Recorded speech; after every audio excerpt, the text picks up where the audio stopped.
D'une manière générale, un préjugé est un parti pris préférentiel qui peut être favorable ou défavorable. Mais le terme de préjugé fait le plus souvent référence à une opinion négative, non fondée sur des faits ou l'expérience formée sans motif, valable ou sans connaissance suffisante.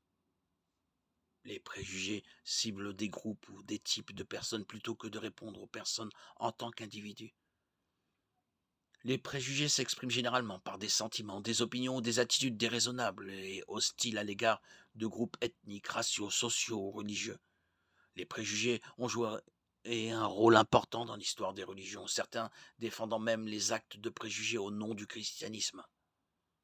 Il est bon d'examiner ce que la Bible dit des préjugés.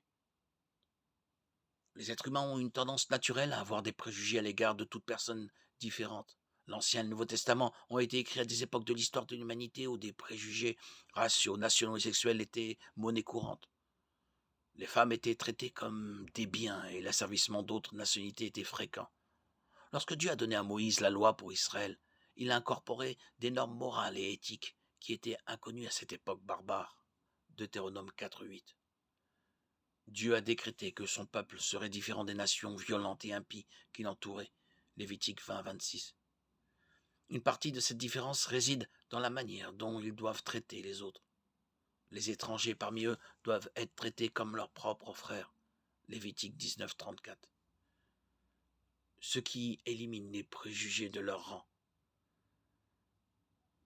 À l'époque de Jésus, les préjugés entre juifs et non-juifs et samaritains étaient répandus. Les juifs détestaient les samaritains et considéraient les non-juifs comme impurs. Jésus a transcendé les préjugés en mettant l'accent sur la foi d'un païen et sur la bonté d'un samaritain. Matthieu 8, 10, 11, Luc 10, 30, 36. Dieu avait choisi la nation d'Israël par laquelle il enverrait son Messie, et les Juifs étaient fiers de leur héritage. Romains 1, 16, Jean 8, 33. Au début de l'Église, les premiers Juifs convertis au christianisme pensaient que le salut de Dieu n'appartenait qu'à eux. Mais lorsque des non-Juifs ont commencé à répondre par la foi à l'Évangile,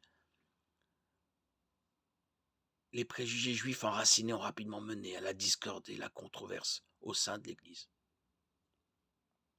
Acte 11, 2, 3. Acte 15, 5.